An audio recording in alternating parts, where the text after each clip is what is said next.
నమస్తే welcome to Disha TV news. ముందుగా బులెటిన్లో హెడ్లైన్స్ చూద్దాం.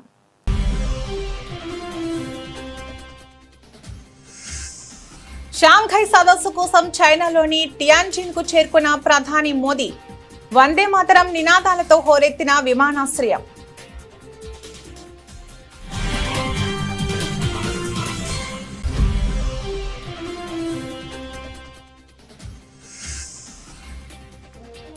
నేటి నుంచి ఎస్సీఓ సదస్సు. ట్రంప్ సుంకాలపై చర్చకు అవకాశం.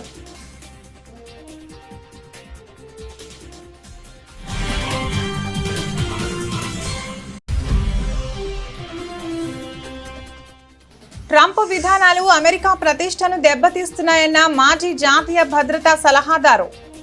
అమెరికా కంటే చైనా బాధ్యతాయుతమైన దేశంగా కనిపిస్తుందని వ్యాఖ్య.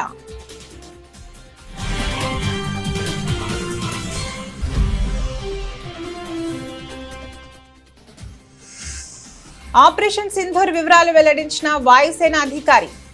50 కంటే తక్కువ ఆయుధాలతోనే లక్ష్యం పూర్తి చేశామన్న వాయుసేన.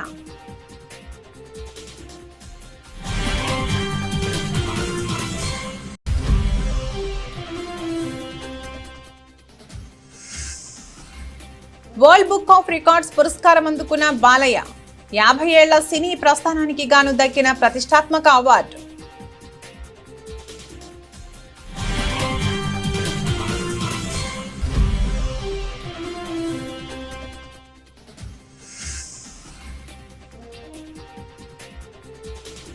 అసెంబ్లీ ముందుకు కాళేశ్వరం నివేదిక. బీసీ రిజర్వేషన్ల బిల్లుకు ఆమోదం.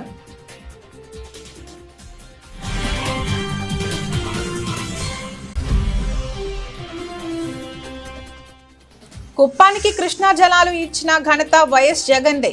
సీఎంగా ఉండి బ్రాంచ్ కెనాల్ పనులు పూర్తి చేయలేని అసమర్థుడు చంద్రబాబు అంటూ మండిపడ్డ మాజీ మంత్రి అంబటి రాంబాబు.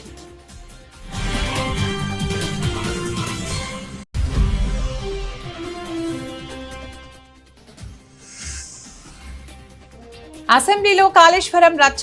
సీఎం రేవంత్ సంచలన వ్యాఖ్యలు.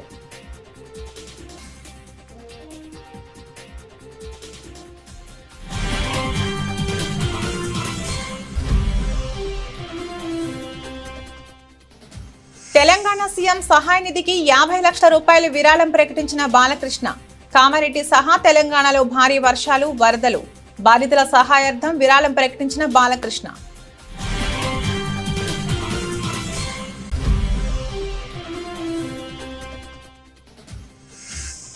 ప్రతిష్టాత్మక ప్రపంచ బ్యాడ్మింటన్ ఛాంపియన్షిప్ సెమీఫైనల్ చేరికతో భారత్కు ఖాయమైన పతకం. క్వార్టర్స్లో మలేషియా జంటకు షాక్.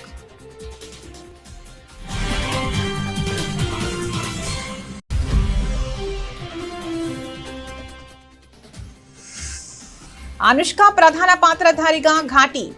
హైలైట్ గా నిలవనున్న ఆమె యాక్షన్ సీన్స్.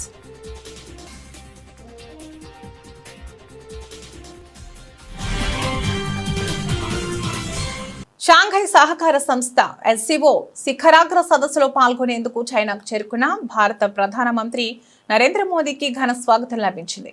శనివారం సాయంత్రం టియాన్జిన్లోని బిన్హై అంతర్జాతీయ విమానాశ్రయానికి చేరుకున్న ఆయనకు అక్కడ నివసిస్తున్న ప్రవాస భారతీయులు బ్రహ్మరథం పట్టారు. భారతీయ సంప్రదాయ నృత్యాలు, సాంస్కృతిక ప్రదర్శనలతో ఆయన్ను ఆహ్వానించారు. వందే మాతరం, భారత్ మాతాకి జై అంటూ దేశభక్తి నినాదాలతో ఆ ప్రాంతమంతా మారుమోగింది. జపాన్ పర్యటన ముగించుకుని నేరుగా చైనాకు వచ్చిన ప్రధానమంత్రి మోదీ ప్రవాస భారతీయుల ఆత్మీయ స్వాగతంపై సంతోషం వ్యక్తం చేశారు. చైనాలోని భారత సమాజం టియాన్జిన్లో ఎంతో ప్రత్యేకమైన స్వాగతం పలికింది అని ఆయన సామాజిక మాధ్యమం ఎక్స్ ద్వారా తెలియజేశారు. ఎస్సీఓ సదస్సులో భాగంగా వివిధ దేశాల అధినేతలతో లోతైన చర్చలు జరపనున్నట్లు ఆయన పేర్కొన్నారు. ఆదివారం నుంచి 2 రోజుల పాటు జరగనున్న ఈ సదస్సులో ప్రధానమంత్రి మోదీ కీలక ప్రసంగం చేయనున్నారు.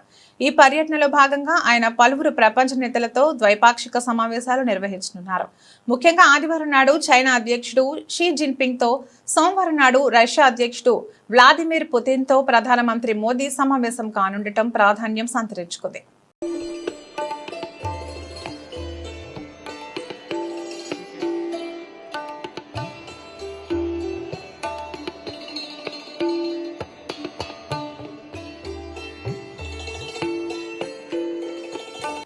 భారత్, చైనా, రష్యా సహా 26 దేశాల అగ్రనేతలు పాల్గొనే షాంఘై సహకార సంస్థ SCO శిఖరాగ్ర సదస్సుకు చైనాలోని పోర్టు నగరం తియాన్జిన్ సిద్ధమైంది. ఈ నెల 31 సెప్టెంబర్ 1 తేదీలో జరిగే ఈ సమావేశాలకు భారత ప్రధాని నరేంద్ర మోదీ, చైనా అధ్యక్షుడు జిన్పింగ్, రష్యా అధ్యక్షుడు వ్లాదిమిర్ పుతిన్లు హాజరవుతున్నారు. 2018 తర్వాత మోదీ చైనాను సందర్శించడం ఇదే తొలిసారి. ఇటీవల ట్రంప్ వివిధ దేశాలపై విధించిన సుంకాలతో ప్రపంచవ్యాప్తంగా నెలకొన్న అశాంతి నేపథ్యంలో ఈ SCO సమావేశం ప్రాధాన్యత సంతరించుకుంది. ఈ సుంకాల బాధకు గురైన పలు దేశాల అధ్యక్షులు ఈ సమావేశంలో పాల్గొంటున్నారు. సుంకాలతో బెదిరిస్తున్న అమెరికాకు ఈ సమావేశం ఎలాంటి సందేశం, హెచ్చరిక ఇస్తుందన్న అంశంపై అందరూ ఆసక్తిగా ఎదురుచూస్తున్నారు. SCO సమావేశానికి 3 దేశాల అగ్రనేతలతో పాటు పాకిస్తాన్ ప్రధాని షెహబాజ్ షరీఫ్, బెలారస్ అధ్యక్షుడు అలెగ్జాండర్ లుకాషెంకోతో పాటు కజకిస్తాన్, ఉజ్బెకిస్తాన్, కర్గిస్తాన్, తజికిస్తాన్ దేశాధ్యక్షులతో పాటు పరిశీలక దేశాలైన Saudi Arabia, UAE, Qatar, Kuwait, Egypt, Cambodia, Bahrain, NATO సభ్య దేశమైన టర్కీ దేశాల నేతలు హాజరవుతున్నారు.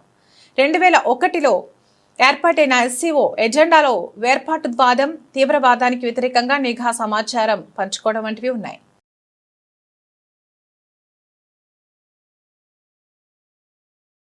భారత్పై అమెరికా అధ్యక్షుడు డొనాల్డ్ ట్రంప్ విధించిన భారీ సుంకాలపై సొంత దేశంలోని తీవ్ర వ్యతిరేకత వ్యక్తమవుతుంది. ట్రంప్ అనుసరిస్తున్న మొండి విధానాలు అమెరికా బ్రాండ్ ప్రతిష్టను దెబ్బతీయడమే కాకుండా వ్యూహాత్మకంగా కీలకమైన భారత్ను చైనాకు దగ్గర చేస్తున్నాయని వైట్ హౌస్ మాజీ ఉన్నతాధికారి, గతంలో అధ్యక్షుడు జో బైడెన్కు జాతీయ భద్రతా సలహాదారుగా పనిచేసిన జేక్ సలివాన్ తీవ్ర స్థాయిలో ధ్వజమెత్తారు. ట్రంప్ విధానాల వల్ల అంతర్జాతీయంగా అమెరికా పలుచనైపోతుందని ఆవేదన వ్యక్తం చేశారు. ఏడాది క్రితం లేని విధంగా ఇప్పుడు చాలా దేశాలు అమెరికా కంటే చైనాయే ప్రజాదరణ పొందుతోంది. అమెరికా బ్రాండ్ ప్రతిష్ట మంటగలిసిపోతుండగా చైనా మరింత బాధ్యతాయుతమైన దేశంగా కనిపిస్తోందని ఆయన వ్యాఖ్యానించారు.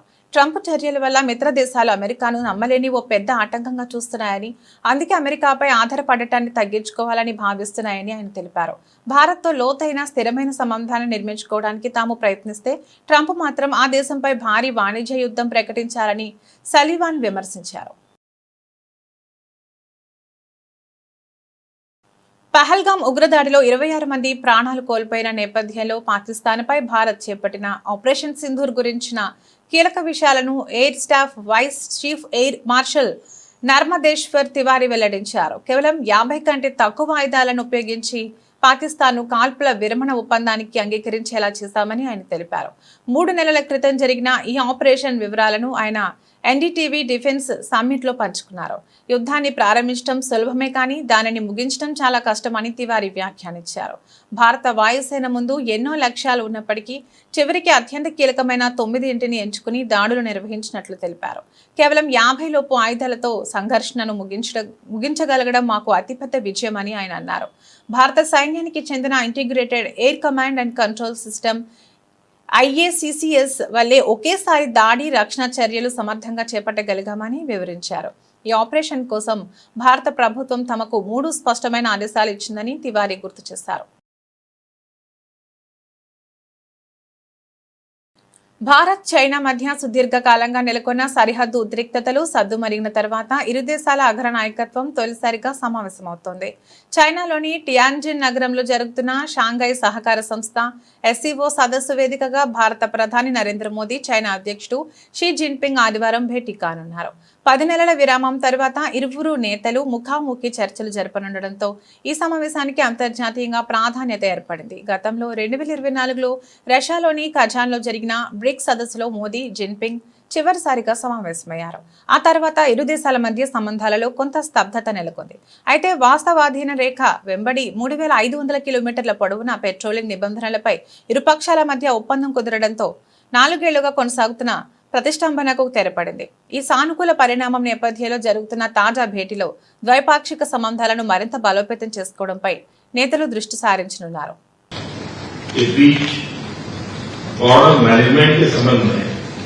सहमति बनी। कैलाश मानसरोवर यात्रा फिर से शुरू की। दोनों देशों के बीच डायरेक्ट फ्लाइट भी फिर से शुरू की जा रही है। हमारे सहयोग से दोनों देशों के 2.8 बिलियन लोगों के हित जुड़े हुए हैं। इससे पूरी मानवता के कल्याण का मार्ग भी प्रशस्त होगा। परस्पर विश्वास, सम्मान और संवेदनशीलता के आधार पर हम अपने संबंधों को आगे बढ़ाने के लिए प्रतिबद्ध हैं। ప్రముఖ నటుడు హిందూపురం శాసనసభ్యుడు బాలకృష్ణ తన సినీ జీవితంలో ఒక అరుదైన మైలురాయిని అందుకున్నారు. ఆయన ప్రతిష్టాత్మకమైన world book of records gold ఎడిషన్లో స్థానం సంపాదించారు. భారత చలనచిత్ర పరిశ్రమ నుంచి ఈ పురస్కారానికి ఎంపికైన తొలి నటుడిగా ఆయన అరుదైన ఘనతను సొంతం చేసుకున్నారు. 50 ఏళ్లుగా చిత్ర పరిశ్రమకు అందిస్తున్న సేవలకు గుర్తింపుగా బాలకృష్ణకు ఈ గౌరవం దక్కింది. హైదరాబాద్ లో వైభవంగా జరిగిన ఒక కార్యక్రమంలో బాలకృష్ణ ఈ పురస్కారాన్ని స్వీకరించారు. ఈ కార్యక్రమానికి కేంద్ర సహాయ మంత్రి బండి సంజయ్ ముఖ్య అతిథులుగా హాజరయ్యారు. వారి చేతుల మీదుగా బాలకృష్ణ ఈ అవార్డును అందుకున్నారు. తెలుగు సినీ పరిశ్రమలో అర్ధ శతాబ్దానికి పైగా హీరోగా కొనసాగిన అరుదైన ఘనత నందమూరి బాలకృష్ణకు దక్కిందని కేంద్ర మంత్రి బండి సంజయ్ కుమార్ అన్నారు. వయసు పెరుగుతున్న నటనలో వన్నె తగ్గకుండా అద్భుతంగా కొనసాగుతున్న మన బాలయ్య గొప్పవారని, ఆయన ప్రయాణం నిజంగా అన్స్టాపబుల్ అంటూ ప్రశంసించారు. Because they give life to me. They are like that, hardcore fans. So this honor is all theirs. So their love has given me my identity, my career and my strength. They are my truest legacy. With deep humility, I accept this recognition. I am blessed to continue serving cinema and society with the same passion in the years to come. So once again, thank you. ఏ చిన్న సమస్య మీద నాకు వచ్చినప్పుడు వాళ్ళు తొందర పోతున్నారు. చాలా మంది నాతో ఫోటో దిగాలని ఆపుతుంది వాళ్ళకు. కొంతమంది ఏమో తొందర వెళ్దాం అంటున్నారు. దాదాపు 100 మంది వచ్చారు చిన్న ఇష్యూ మీద. మీకు ఇంత తొందర ఎందుకు అంటే, లేదు సార్ ఈరోజు బాలకృష్ణ గారి మూవీ వచ్చింది, మా బ్యాచ్మెన్స్ అందరం కూడా బెట్టు కట్టుకున్నాం, ఆ బెట్టులో ఒక అతను ఓడిపోయాడు. ఓడిపోయిన తర్వాత బెట్ ఏంటి అంటే, ఈ రోజు మీ అందరిని కూడా బాలకృష్ణ గారి మూవీ తీసుకెళ్తా అని చెప్పాను. అంటే క్లాస్ రూమ్లు మొత్తం కాలేజ్ అందరూ కూడా కలిసిపోయి బాలకృష్ణ గారి మూవీ చూడాలనుకోవడం నిజంగా చాలా గొప్పతనం అది. కాబట్టి అందుకే అప్పుడే అన్నట్టు ఇది తాతమ్మ కల్లా మూవీ మొదటి సినిమా రోజే దాని హీరోయిన్ గా నడిచిన భానుమతి గారు అన్నారట. నిజంగా బాలకృష్ణ గారు భవిష్యత్తులో మంచి నటుడైతాడు, చాలా సక్సెస్ అని చెప్పి వారు ఏ ముహూర్తం అన్నారో అది ఈరోజు నిజమై ఈరోజు అందరి యొక్క మన్నలు పొందినటువంటి ఒక గొప్ప వ్యక్తి బాలకృష్ణ గారు. సరే, అనేక సందర్భాల్లో వారి గురించి తెలుసుకుని నేను అసెంబ్లీ సమావేశాలు రెండో రోజు ప్రారంభమయ్యాయి. ఆదివారం ఉదయం 9 గంటలకు సభను స్పీకర్ గడ్డం ప్రసాద్ కుమార్ ప్రారంభించారు. తెలంగాణలో స్థానిక సంస్థల ఎన్నికల్లో బీసీలకు 42% రిజర్వేషన్లు కల్పించనున్నట్లు రాష్ట్ర ప్రభుత్వం కీలక ప్రకటన చేసింది. ఇందుకు వీలు కల్పించేలా తెలంగాణ పురపాలక చట్టం 2019కు సవరణలు చేస్తూ రూపొందించిన బిల్లును శాసనసభలో ప్రవేశపెట్టింది. రెండో రోజు కొనసాగుతున్న అసెంబ్లీ సమావేశాల్లో భాగంగా పురపాలక చట్ట సవరణ బిల్లుపై చర్చ సందర్భంగా మంత్రి శ్రీధర్ బాబు ఈ విషయాన్ని స్పష్టం చేశారు. స్థానిక ఎన్నికల్లో బీసీలకు రిజర్వేషన్లు కల్పించాలనే లక్ష్యంతోనే ఈ బిల్లును సభ ముందుకు తీసుకొచ్చినట్లు మంత్రి శ్రీధర్ బాబు వివరించారు. శాసనసభ సమావేశాలు జరుగుతున్నందున ఆర్డినెన్స్ జారీ చేసే అవకాశం లేదని, అందుకే చట్ట సవరణ ద్వారానే ఈ ప్రక్రియను పూర్తి చేస్తున్నట్లు చెప్పారు. ఈ బిల్లు ఆమోదంతో రాబోయే స్థానిక ఎన్నికల్లో బీసీలకు 42% కోటా అమలు కానుంది. రాబోయే కాలంలో వారి అభ్యున్నతికి మేమందరం కూడా కారకులు కావాలని ఈ రోజు మీ అందరిని కూడా కోరుతూ, మరి గౌరవ సభ్యులందరూ ఇచ్చే ఇంకేమైనా సూచనలు ఉంటే వారి సూచనలు ఇంతకుముందు కూడా తీసుకోవడం జరిగింది.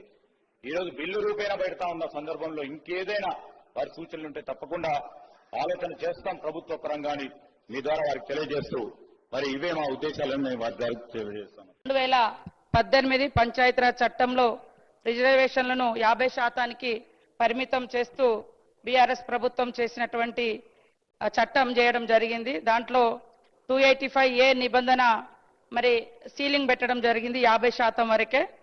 దాన్ని మరి ఆ చట్ట సవరణను, ఆ సీలింగ్ను ఎత్తివేస్తూ ఈరోజు యొక్క బీసీలకు మా ప్రభుత్వం ఏదైతే కట్టుబడి ఉందో 42% దీర్ఘకాలం సీఎంగా పనిచేసినా కూడా రాయలసీమకు నీళ్లివ్వాలనే ఆలోచన ఏనాడు చంద్రబాబు చేయలేదని మాజీ మంత్రి వైఎస్ఆర్సీపీ గుంటూరు జిల్లా అధ్యక్షుడు అంబటి రాంబాబు మండిపడ్డారు. తాడేపల్లి వైఎస్ఆర్సీపీ కేంద్ర కార్యాలయంలో మీడియాతో మాట్లాడుతూ చివరికి చంద్రబాబు ప్రాతినిధ్యం వహించిన కుప్పానికి కూడా సీఎంగా వైఎస్ జగన్ కృష్ణా జలాలను అందించారని గుర్తు చేశారు. తాను సీఎంగా ఉండి పొంగనూరు నుంచి కుప్పానికి నీటిని అందించేందుకు బ్రాంచి కెనాల్ పనులను కూడా పూర్తి చేయలేని అసమర్థుడు చంద్రబాబు అని ధ్వజమెత్తారు.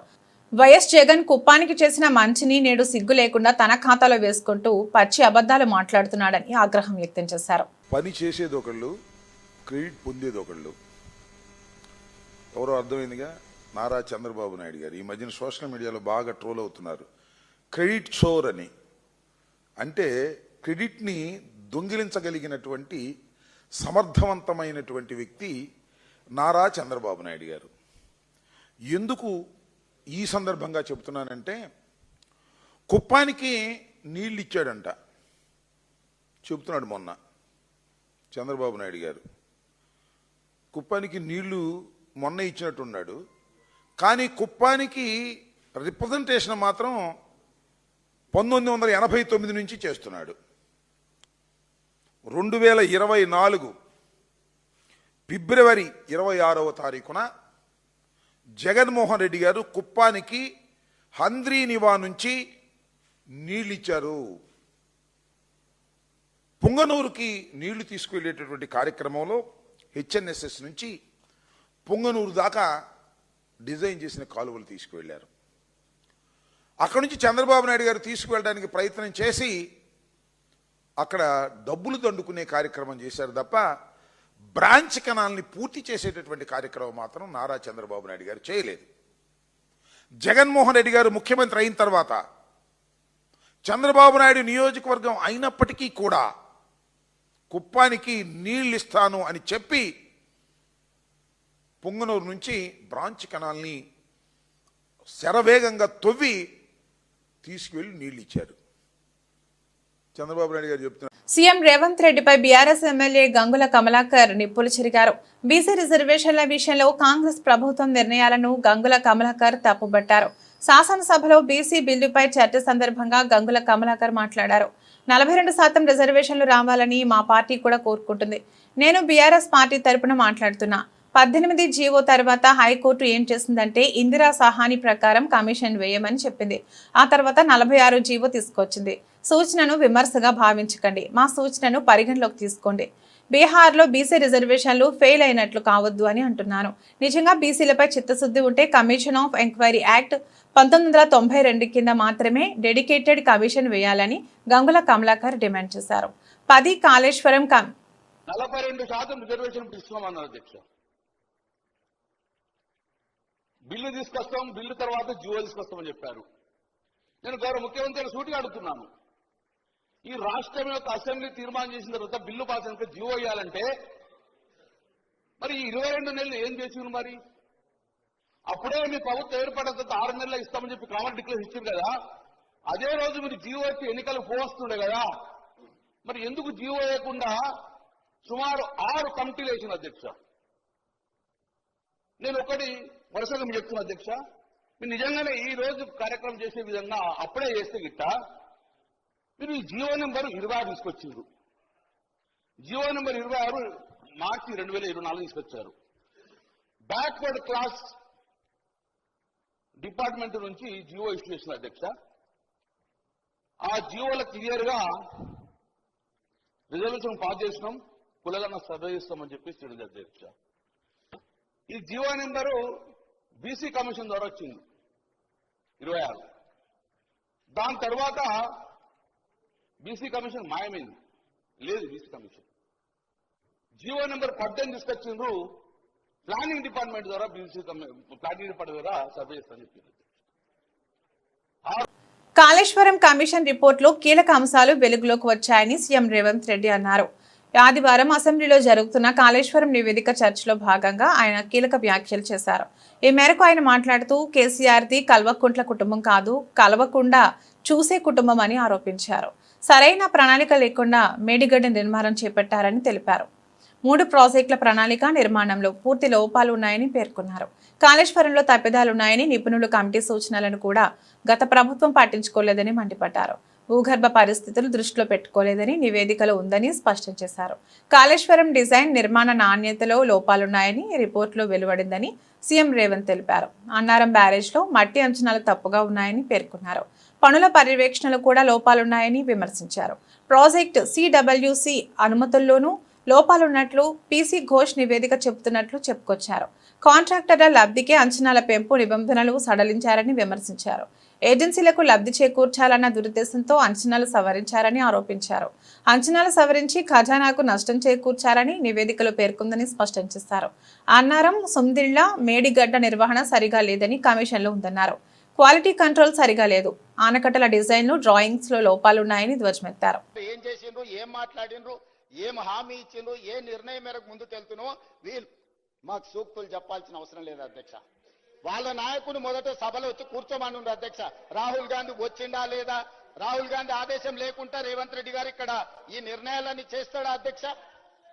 ఇంత ఇంపార్టెంట్ చర్చ జరుగుతుంటే బలహీన వర్గాలకు న్యాయం చెయ్యాలని 100 సంవత్సరాల నుంచి జరగని కులగణన తెలంగాణ రాష్ట్ర ప్రభుత్వం చేసినందుకు ఏది ఏమైనా రాజకీయాలను పక్కన పెట్టి ప్రధాన ప్రతిపక్ష నాయకుడు చంద్రశేఖరరావు గారు వచ్చి ఒక మంచి మాట, అయ్యా మేం చేయలేని పని ప్రజాప్రభుత్వం కాంగ్రెస్ పార్టీ చేసింది, నేను అభినందిస్తున్నా అంటే వారి పెద్దరికం పెరిగి ఉండేది కదా అధ్యక్ష. హిందూపురం శాసనసభ్యుడు ప్రముఖ సినీ నటుడు నందమూరి బాలకృష్ణ మానవత్వం చాటుకున్నారు. తెలంగాణ రాష్ట్రంలోని కామారెడ్డిలో వరద బాధితులను ఆదుకునేందుకు ఆయన ముందుకొచ్చారు. కామారెడ్డితో పాటు తెలంగాణలో వరద బాధితుల సహాయార్థం తెలంగాణ ముఖ్యమంత్రి సహాయ నిధికి 50 లక్షల రూపాయల విరాళం ప్రకటించారు.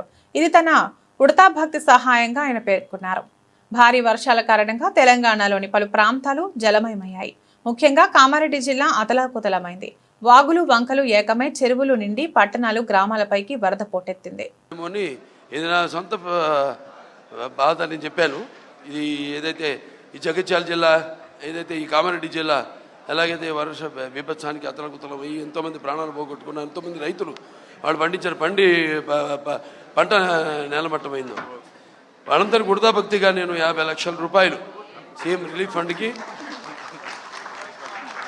దాంతో తీరదు వాళ్ళకి ఇంకా కూడా ముందు ఎటువంటి సహాయ సహకారాలు అందించాలో దానికి వృతాభక్తి ఇప్పుడు నేను అనౌన్స్ చేస్తున్నాను. ఎందుకంటే అందరు ఉన్నప్పుడు అయితే నాకు నచ్చదు అది అనౌన్స్ చేయడం. ఏదో రాజకీయ అలా కాదు. మా క్యాన్సర్ హాస్పిటల్ తరఫు నుంచి అయితేనేమి ఎవరెవరు అలాగే ఇంకా ముందు నా సహాయ సహకారాలు, నా అభిమానులు ఉన్నారు. ఎక్కడున్నా వాళ్ళు ముందుకు వెళ్తారు. ముందు రంగంలోకి దిగేది నా అభిమానులు. ఎటువంటి లాభాపేక్ష కోరకుండా, ఇక్కడ కూడా అదే అవసరం లేదు లాభాపేక్ష. ఇక్కడ మెయిన్ ప్రజలు, అది తన తండ్రి గారు ఆయన ఎప్పుడు నేను చెప్పాను, ఉప్పెన కానీ లేకపోతే నేషనల్ డిఫెన్స్ ఫండ్ కానీ రాయలసీమ క్షామ నివారణ కోసం అయితేనేమి కానీ, సో అలా వృత్తపత్తి నేను ప్రస్తుతానికి 50 లక్షలు నేను అనౌన్స్ చేస్తున్నాను.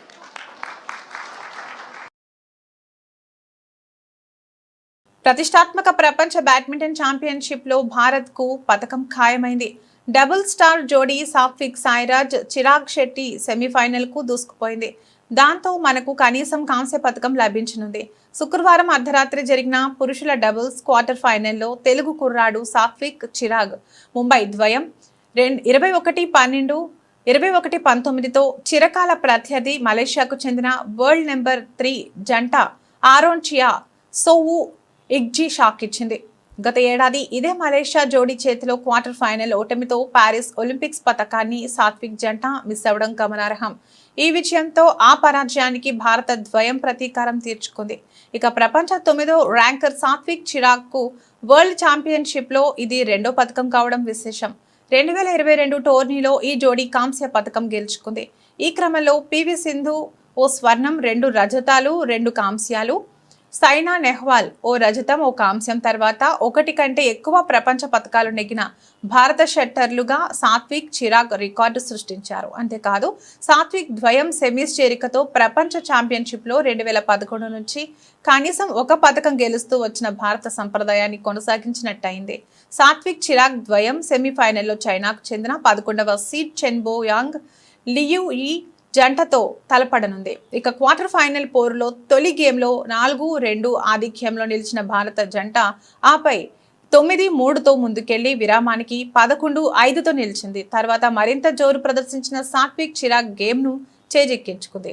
రెండో గేమ్లో భారత జోడీకి ఎదురు లేకపోయింది. సాత్విక్ పదునైన సర్వేస్లు, చిరాగ్ బ్యాక్కోర్ట్ స్మాష్లకు 2 సార్లు ఒలింపిక్ పతక విజేతలైన చియా సో కుదేలయ్యారు. ఇదే జోరులో భారత జోడీ 17-12తో ఆధిక్యంలోకి దూసుకుపోయింది. చివర్లో 18-19తో మలేషియా జంట పోటీలోకి వచ్చే ప్రయత్నం చేసిన ఒత్తిడి దరిచేరడియని సాత్విక్ చిరాగ్ ఆ గేమ్తో పాటు మ్యాచ్ను కైవసం చేసుకున్నారు. తెలుగు, తమిళ భాషల్లో అనుష్కకి ఉన్న క్రేజ్ గురించి ప్రత్యేకంగా చెప్పుకోవాల్సిన పని లేదు. అందానికి అసలైన కొలమానం అనుష్క అని ఆమె ఫ్యాన్స్ అంటారు. అనుష్క సినిమాల సంఖ్య తగ్గించి చాలా కాలమైంది. నాయిక ప్రధానమైన కథల వైపే ఆమె ఎక్కువగా మొగ్గు చూపుతోంది. అలా ఆమె అంగీకరించిన సినిమానే ఘాటి. యువి, ఫస్ట్ ఫ్రేమ్ బ్యానర్లు కలిసి ఈ సినిమాను భారీ బడ్జెట్తో నిర్మించారు. ఈ సినిమాకి క్రిష్ దర్శకుడు. ఇటీవల ఈ సినిమా నుంచి వదిలిన ట్రైలర్ ఒక్కసారిగా అంచనాలు పెరిగేలా చేసింది. గంజాయి మోసే కూలీగా ఈ సినిమాలో అనుష్క కనిపించనుంది. ఇతర ముఖ్య పాత్రలో జగపతి బాబు, విక్రమ్ ప్రభు, రమ్యకృష్ణ, జిషు సేన్ గుప్తా కనిపించనున్నారు. ఈ సినిమాలో అనుష్క భారీ యాక్షన్ సీక్వెన్స్ లో పాల్గొన్నట్లుగా ట్రైలర్ చూస్తేనే అర్థమైపోయింది. ఆమెకు సంబంధించిన యాక్షన్ ఎపిసోడ్స్ ఈ సినిమాకి హైలైట్ అని చెబుతున్నారు. తమకి ఆధారమైన కొండ ప్రాంతంపై కొన్ని స్వార్థ శక్తులు పట్టు బిగించడానికి ప్రయత్నిస్తే వాళ్లతో పోరాటానికి దిగే పాత్రలో అనుష్క కనిపించనుంది. 2 ఏళ్ల తర్వాత అనుష్క నుంచి వస్తున్న సినిమా కావడంతో అభిమానులు ఈ సినిమా పట్ల ఆసక్తిగా ఉన్నారు.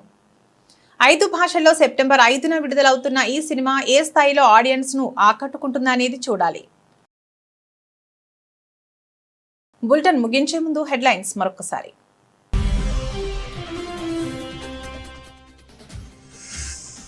షాంఘై సదస్సు కోసం చైనాలోని టియాన్జిన్ కు చేరుకున్న ప్రధాని మోదీ.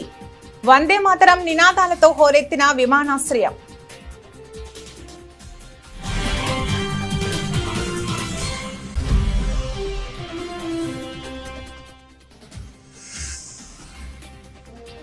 నేటి నుంచి ఎస్సీఓ సదస్సు. ట్రంప్ సుంకాలపై చర్చకు అవకాశం.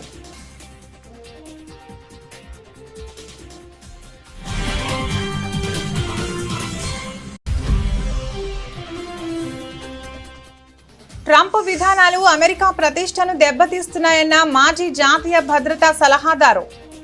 అమెరికా కంటే చైనా బాధ్యతాయుతమైన దేశంగా కనిపిస్తుందని వ్యాఖ్య.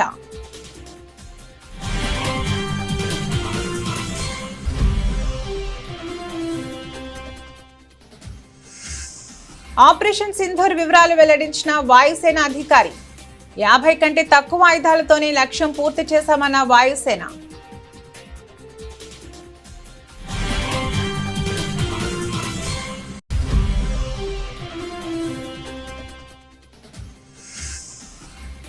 వరల్డ్ బుక్ ఆఫ్ రికార్డ్స్ పురస్కారం అందుకున్న బాలయ్య. 50 ఏళ్ల సినీ ప్రస్థానానికి గాను దక్కిన ప్రతిష్టాత్మక అవార్డు.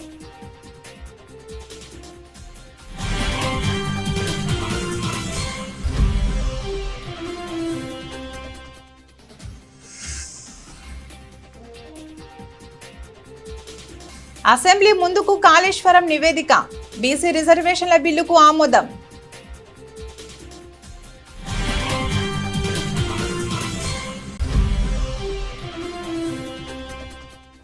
కుప్పానికి కృష్ణా జలాలు ఇచ్చిన ఘనత వైఎస్ జగన్దే. సీఎంగా ఉండి బ్రాంచ్ కెనాల్ పనులు పూర్తి చేయలేని అసమర్థుడు చంద్రబాబు అంటూ మండిపడ్డ మాజీ మంత్రి అంబటి రాంబాబు.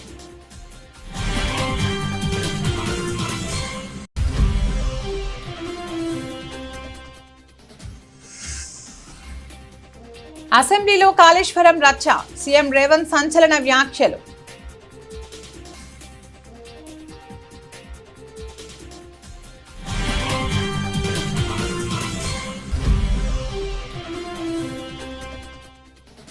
తెలంగాణ సీఎం సహాయ నిధికి 50 లక్షల రూపాయలు విరాళం ప్రకటించిన బాలకృష్ణ.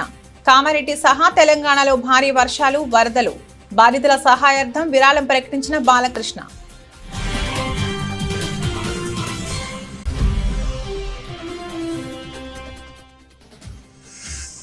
ప్రతిష్టాత్మక ప్రపంచ బ్యాడ్మింటన్ ఛాంపియన్షిప్ సెమీఫైనల్ చేరికతో భారత్కు ఖాయమైన పతకం. క్వార్టర్స్లో మలేషియా జంటకు షాక్.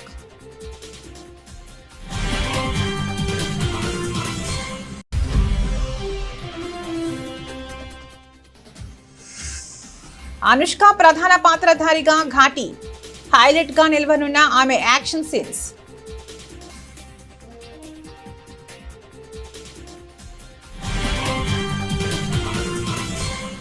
ఇవి ఇప్పటివరకు ఉన్న బులెటిన్ అప్డేట్స్. మరో బులెటిన్లో మళ్ళీ కలుద్దాం. నమస్తే.